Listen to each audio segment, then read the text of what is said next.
Knowledge ম্যানিয়াতে তোমাদের সবাইকে স্বাগত। আমি অমিত চলে এসেছি সিম্পলিফিকেশনের আরেকটি ভিডিও নিয়ে। তো আসার আগে আমি বলে দিই যে সিম্পলিফিকেশনের আমার আগের ভিডিও একটি দেওয়া রয়েছে এবং সেটি ডেসক্রিপশন বক্সে দেওয়া রয়েছে। যারা আগের ভিডিওটি দেখেনি তারা সবাই যেন আগের ভিডিওটা দেখে নেয়। তো শুরু করি আজকের ভিডিও দিয়ে। কি বলতে চাইছে দেখে নেওয়া যাক। বলছে আর এই গ্রেটেস্ট বা লিস্ট এই অঙ্ক কিন্তু আমি আগের ভিডিওতে আমার করানো আছে। তো এটা তারই আরেকটা প্যাটার্ন। তো কি বলছে, which of the following is least, এর মধ্যে ছোট কোনটা? √2, cube root of 4, 4 root of 3, 6 root of 7। তো এই সমস্ত অঙ্কের প্যাটার্নের ক্ষেত্রে সবথেকে সহজ উপায় কিভাবে করব? তো সবথেকে সহজ উপায় হচ্ছে এর বাইরে কিছু নেই, মানে এর এখানে আছে 2। তো এইগুলোর নিয়ম হচ্ছে যে এইটা যেগুলো রুটের বাইরে আছে, যেমন 2, 3, 4 আর 6, এই চারটের আমরা লসাগু করব। তো আমরা আগে লসাগু করে নিই। তো 2, 3, 4 আর 6 এর লসাগু করলে কি হয় দেখে নিই। 2 দিয়ে গেলে 2 1 2, 3টা বসে গেল, 2 2 4, 3 2 6। আবার 3 দিয়ে যাবে, 3 1 3, 3 1 3, 2টা বসে গেল, 3 1 3। তো 3 2 6, 6 2 12। এই যে 12, এর যে 12 হলো। তো এবার এটাকে কি করব? তো এটা রুটের বাইরে রয়েছে, ঠিক এটা তার মাথায় গিয়ে বসবে। তার মানে এই যে 2টা রয়েছে, 2 এর সাথে কত গুণ করলে 12 হয়? 2 এর সাথে 6 গুণ করলে 12 হয়। তাহলে এখানে এই 6টা মাথায় গিয়ে বসবে, 2 টু দি পাওয়ার 6 হয়। সেম ভাবে তোমরা বুঝতেই পারছো এখানে রুটের বাইরে কি রয়েছে 3। তাহলে 12 করতে গেলে আমাদের কত লাগে 4। তাহলে এই 4, তাহলে 4 এর মাথায় কি বসবে? না 4 এর মাথায় বসবে আমাদের 4। সেম ভাবে এখানে রুটের বাইরে কি রয়েছে 4। তো আমাকে যদি 12 আসতে হয় তাহলে কত বসাতে হবে? 3 এর মাথায় 4 3 বসাতে হবে, কারণ 4 এর সাথে তো আমার 3 গুণ করলে 12। তো 3 এর মাথায় কি বসলো আমার? 3। সেম ভাবে 7 তো রয়েছে, এবার আমাকে রুটের বাইরে কি হয়েছে 6। 6 এর সাথে যদি আমাকে 12 আসতে হয় তাহলে কত বসাতে হবে? 6 2 12। তাহলে 7 এর মাথায় কি বসলো? স্কয়ার। তার মানে তোমরা দেখো 2 two the power 6। 2 two the পাওয়ার 6 মানে তোমরা সবাই জানো যে 2 টু দি পাওয়ার 5 মানে 32, আর 2 টু দি পাওয়ার 6 মানে 64। আর 4 টু দি পাওয়ার 4 মানে 4 টু দি পাওয়ার কিউব মানে 64। 64 ইনটু 4, 64 ইনটু 4 করলে 4 4 16 6, হাতে 1 4 6 24 আর 1 25, 256। সেম ভাবে 3 এর কিউব মানে হয়ে গেল তোমার 27, আর 7 এর স্কয়ার মানে তোমার হয়ে গেল 49। তো এখান থেকে তোমরা সহজেই দেখে নিতে পারছো যে কোনটা ছোট বা কোনটা বড়। তো তোমরা এখানে দেখতে পাচ্ছ যে 64, 256, 27 আর 49 আমাদের বেরিয়ে গেছে। তো এখান থেকে আমি অতি সহজেই বলে দিতে পারি যে 27 হচ্ছে আমাদের সবথেকে লিস্ট। তাহলে এই অঙ্কটা আশা করি তোমাদের সবাই বুঝতে পেরেছো। তো শুরু করছি নেক্সট কোশ্চেন, দেখে নেওয়া যাক কি বলতে চেয়েছে। না বলছে 64 প্লাস 36 এর স্কয়ার মাইনাস 64 মাইনাস 36 এর স্কয়ার ডিভাইডেড বাই 64 ইনটু 36। তো এই অঙ্কটা এসএসসি বা রেল বা যে কোনো পরীক্ষার ক্ষেত্রে কিন্তু বহুবার এসেছে, ইন ফিউচারও প্রচুরবার আসবে। তো একটুখানি ভেবে দেখো যে এটা কিন্তু একটা ডাইরেক্ট ফর্মুলা, বা এটা ডাইরেক্ট দেখেই অঙ্কটা করে নেওয়া যায়। এটা দেখো, এটাকে যদি আমি 64 কে যদি আমি এ ধরি আর 36 কে যদি আমি বি ধরি, তাহলে একটু ভেবে দেখো কি লেখা হচ্ছে, a plus b whole square minus a minus b তার হোল স্কয়ার। এটা কিন্তু এই যে আরেকবার লিখে দিচ্ছি, a প্লাস বি তার whole square minus a minus b তার হোল স্কয়ার। এটা কিন্তু তোমার 4ab এর formula. a plus b whole square minus a minus b whole square, এটা কিন্তু 4ab এর ফর্মুলা। আর সেম ভাবে যদি এইটা a plus b whole square plus a minus b whole square যদি এটা এরকম থাকতো, তাহলে এটা মাথায় রাখতে হবে যে 2 into a square plus b square তার ফর্মুলা। এই দুটো ফর্মুলার মধ্যে কিন্তু এই ফর্মুলাটাই তোমাদের বেশি পরীক্ষায় আসে। পরীক্ষার জন্য সবথেকে ইম্পর্টেন্ট ফর্মুলা কিন্তু তোমার এইটা তোমাকে মাথায় রাখতে হবে। তাহলে এখান থেকে আমি সহজেই বলে দিতে পারি যে এটা a plus b whole square minus a minus b whole square. তাহলে এইটা নিশ্চয়ই হবে 4ab।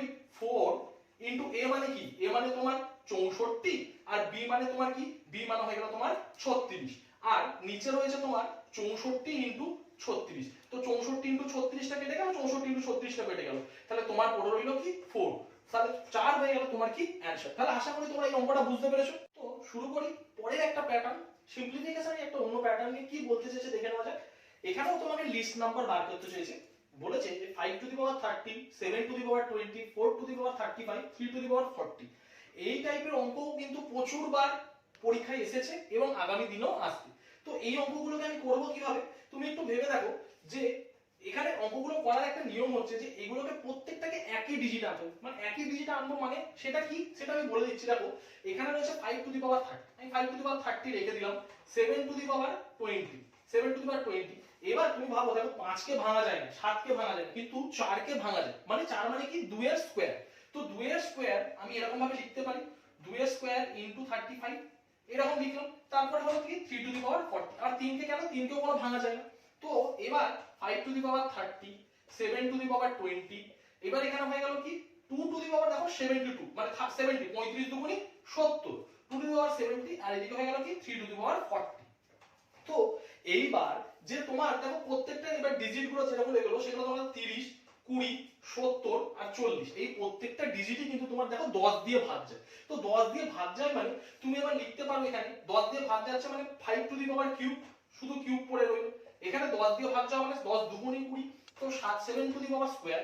তো এখানে আবার 10 দিয়ে চলে গেল মানে 2 টু দি পাওয়ার 7, আর এখানে যখন 10 দিয়ে চলে গেল তার মানে 3 টু দি পাওয়ার 4।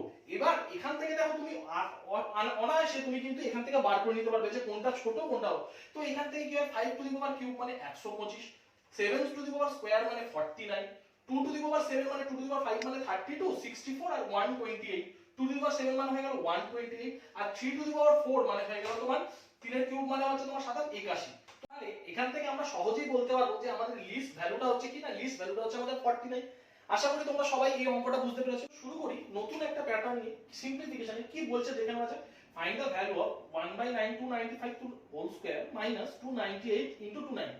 এই টাইপের প্যাটার্ন অঙ্কগুলো তোমাকে একটু ভালো করে চিনে রাখতে হবে, কি না একটা হোল স্কয়ার টার্ম থাকবে, মাইনাস 298 একটা গুণ আকারে থাকবে। তো একটুখানি ভেবে দেখো যে এই 298 থেকে 295 এর ডিফারেন্সটা হচ্ছে 3, আবার সেম ভাবে 292 থেকে এর ডিফারেন্সটা হচ্ছে 3। তো এই টাইপের অঙ্কের ক্ষেত্রে কি করব, এই যে লাস্টে যেটা গুণ আকারে পার্টটা আছে, এই গুণ আকারের পার্টটাকে আমি ঠিক তার এটাকে ডিফারেন্স বাই 2 তার হোল স্কয়ার করলেই কিন্তু এই অঙ্কগুলো ডাইরেক্ট হয়ে যাবে। তাহলে কি যদি আমি এটা ডিফারেন্স বাই 2 পার্ট করি, তো এটা ভেবে দেখো 298 থেকে 292 এর ডিফারেন্স হচ্ছে 6। তাহলে অ্যাকচুয়ালি ফর্মুলাটা লিখে রেখে দাও তোমরা, ডিফারেন্স বাই 2 তার হোল স্কয়ার। এটা কিন্তু এই পুরো ব্র্যাকেটের মধ্যে যেটা রয়েছে সেই মানটারই মান। তো এইটার কিন্তু কোনো আর কাজে নেই। তো ডিফারেন্স বাই 2 হোল স্কয়ার করলেই পুরো ব্র্যাকেটের মানটা তোমার চলে আসে। তো ডিফারেন্স বাই 2 মানে হচ্ছে তোমার 298 থেকে 292 গেলে হচ্ছে তোমার 6, তো 6/2 তার হোল স্কয়ার। তো 6/2 হোল স্কয়ার মানে 3 এর স্কয়ার মানে 9, এই পার্টটা থেকে তোমার চলে এলো 9, আর তোমার বাইরে রয়েছে ব্র্যাকেটের বাইরে রয়েছে 1 এর 9। তো 1 এর 9 ইনটু 9, তো 1 এর 9 ইনটু 9 মানে 9 9 ক্যান্সেল হয়ে গেল, তো তোমার অ্যানসার হয়ে গেল 1। তো এই টাইপের অঙ্কগুলো তোমরা আশা করি সবাই বুঝতে পেরেছো যে কিভাবে করতে হয়। শুরু করছি নেক্সট একটা প্যাটার্ন সিম্পলিফিকেশনে। তো দেখে নেওয়া যাক কি বলছে। 1 প্লাস 25 আন্ডার 144, এটা রুট আন্ডারের মধ্যে রয়েছে, plus 1/x/12 find the value of x। এখানে x এর ভ্যালুটা কি হবে? তো এই অঙ্কগুলো করার নিয়ম হচ্ছে জাস্ট এটাকে লসাগু করব। লসাগু করলে কি হয়, তো লসাগু করলে হয় 144, এখানে 144 প্লাস 25, এটা রুটের মধ্যে আছে 144 প্লাস 25 মানে হয়ে গেল তোমার 169। তো 169 বাই 144, এটা রুট আছে, রুটের বাইরে আসলে হয় 169 রুটের বাইরে আসলে 13, আর 144 রুটের বাইরে আসলে হয় 12। তো এই দিক থেকে আমরা পেলাম 13/12, 13/12 is equal to 1 plus x/12, এটা রয়েছে।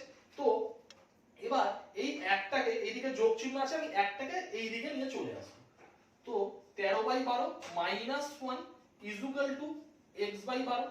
তো এইখানে আবার এলসিএম হয়ে গেল 12, তো এখানে 13 minus 12 is equal to x/12। তাহলে এখানে পড়ে গেল 1/12 ইজ ইকুয়াল টু x/12। তো 12 12 ক্যান্সেল, তাহলে x ইজ ইকুয়াল টু 1। তোমরা অঙ্কগুলো সবাই বুঝতে পেরেছো। তো চ্যানেলের ভিডিওগুলো তোমাদের কিরকম লাগছে তোমরা কমেন্ট বক্সে অতি অবশ্যই জানিও, এবং চ্যানেলটিকে লাইক এবং সাবস্ক্রাইব করে দিও এবং বন্ধুদের সাথে শেয়ার করে দিও। এবং তাহলে আশা করি নেক্সট ভিডিও নিয়ে আমি অবশ্যই খুব তাড়াতাড়ি আবার উপস্থিত হব তোমাদের সামনে। তো ততদিনের জন্য ধন্যবাদ।